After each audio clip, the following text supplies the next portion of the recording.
Hi friends, welcome to this latest episode of the Nationalist View, and we have with us a very special guest, Dr. Soumya Avasthi. Dr. Soumya Avasthi, thank you so much for joining the show. Thank you so much, Anandji. We are Always going a to, pleasure. yeah, so we are going to talk about a very interesting piece which Dr. Soumya Avasthi has written. She is a fellow with the Observer Research Foundation, and she has done a number of books. But today we are going to talk about and a piece which has recently published with ORF, and the title of the piece is "When the Internet Goes Dark: Bluetooth Mesh Apps and India's Security Dilemma." So, I will be sharing the link of this article in the description box of this video also, so you can go there and read the complete article. So, Dr. Avasthi, my first question is, for viewers who are unfamiliar with this particular technology. So, what exactly is Bluetooth mesh networking, and how does it differ from conventional Bluetooth, and how do apps use mesh networks to enable device to device communication even without internet or cellular connectivity? So basically, when you talk about normal Bluetooth, it is what we mostly use in our day-to-day life, and it connects two devices directly. Through your, either it will be between the phone or phone to speaker, or even TV. You can connect your instruments or tools with each other through Bluetooth, and that is the normal routine technology that we have had for many years. And it is enabled through a thing called Bluetooth Low Energy, which is BLE, and it is just a radio technology which basically enables two nearby devices to detect each other and exchange data over a short range. And in this Bluetooth, there is nothing which is inbuilt concept of relaying the message to someone else. For example, if you are not in the range, you will not receive it, because you need to have that range area, as one of the important aspects. So this Bluetooth does not have any inbuilt concept of relay the message, and it is designed in such a way that you can directly and in a short distance share your data with each other. Now, what Bluetooth mesh is, it is a different thing. So there are multiple apps like BridgeFi, FireChat, Briar, and BitChat, which are built on top of the Bluetooth application.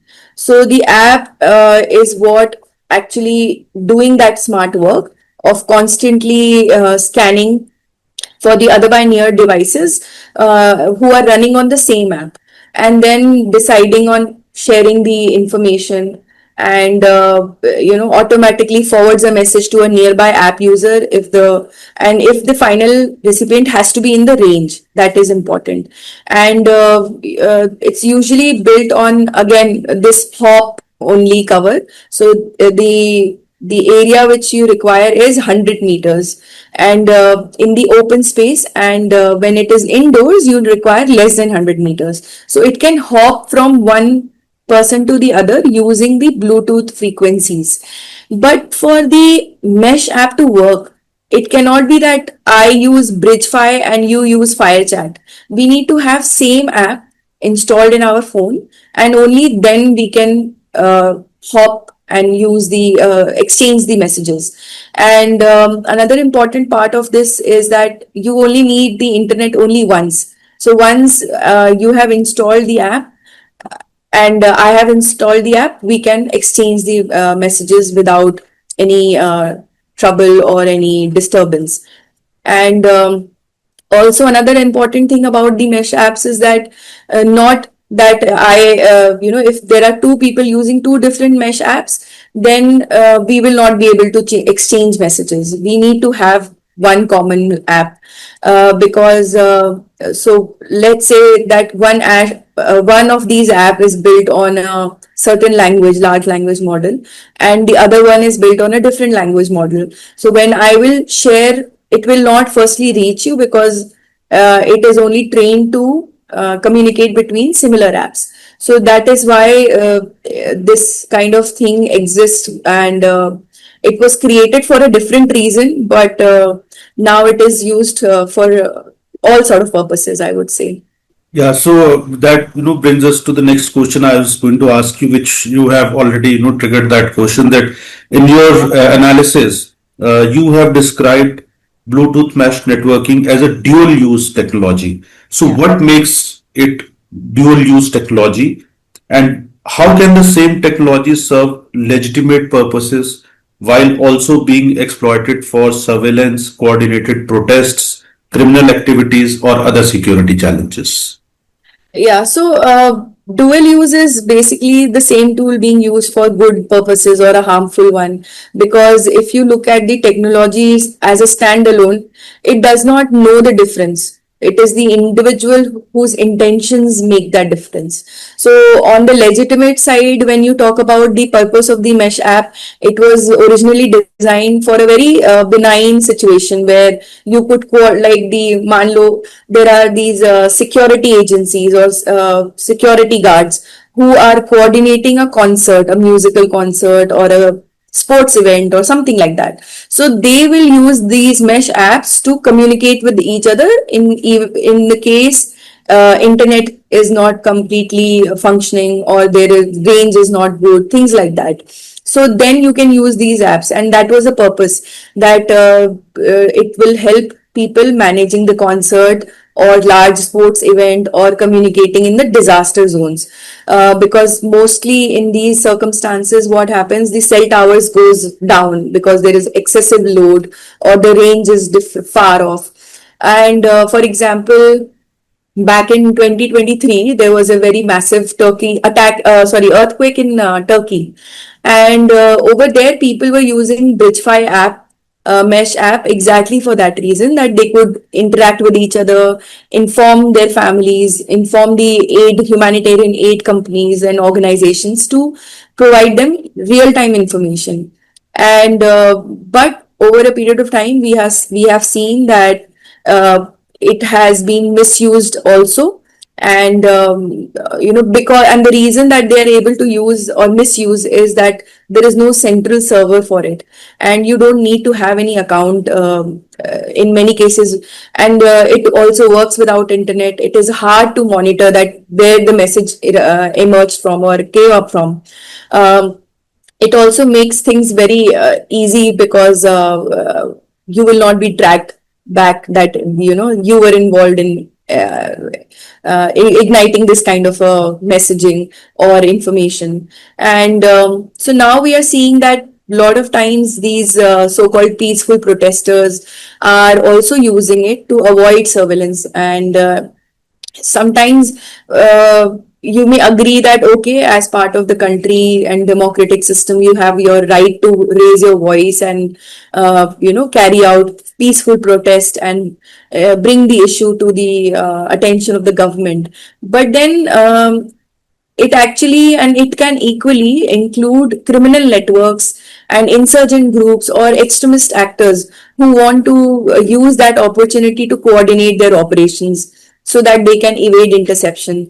And that is why we have, in my article also I have mentioned the term called digital go back.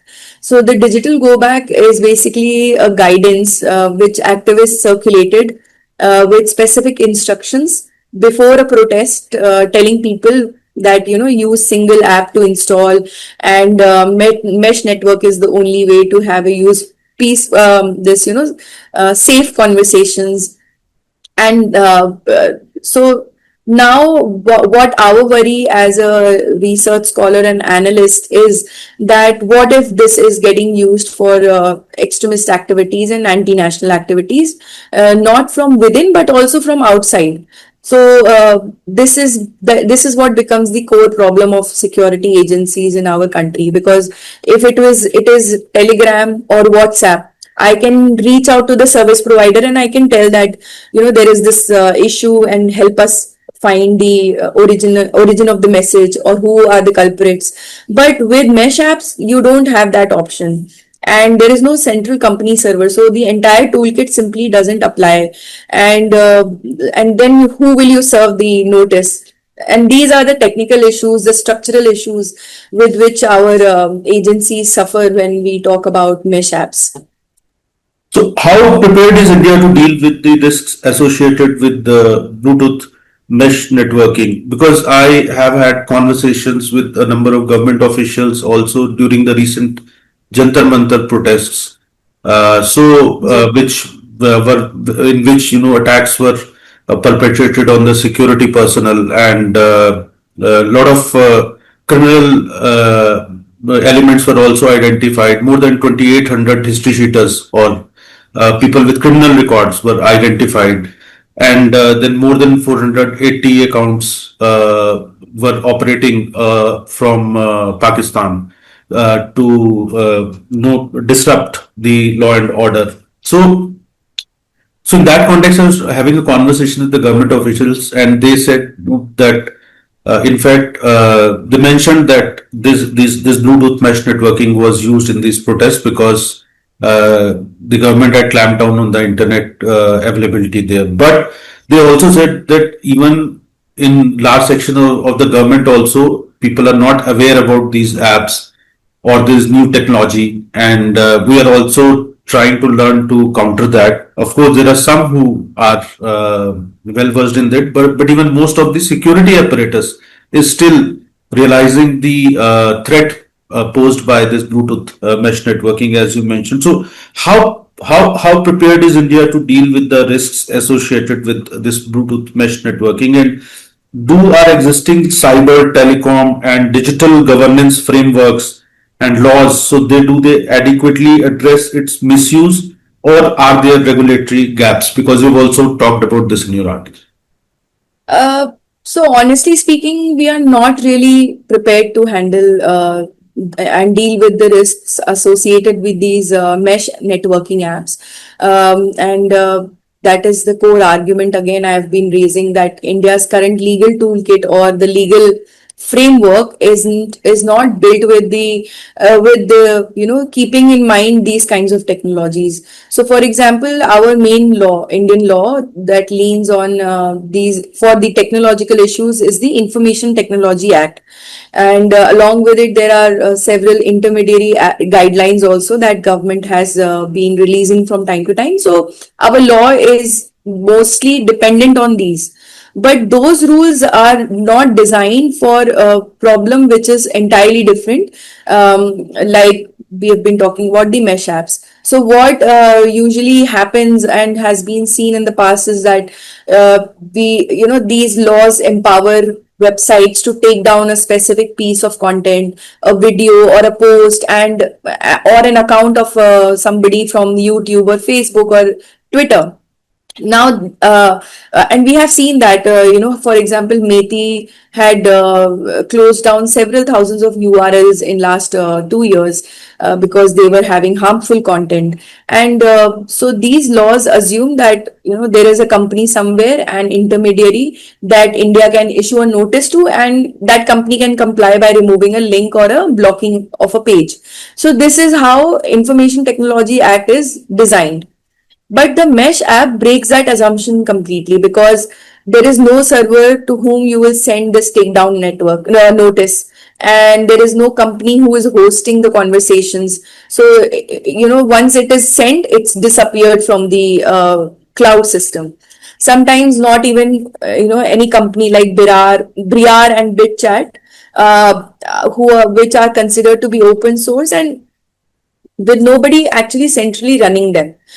So somebody created it and left it. Now there is nobody who is monitoring the functioning of the app or improving the app. Nothing is going on.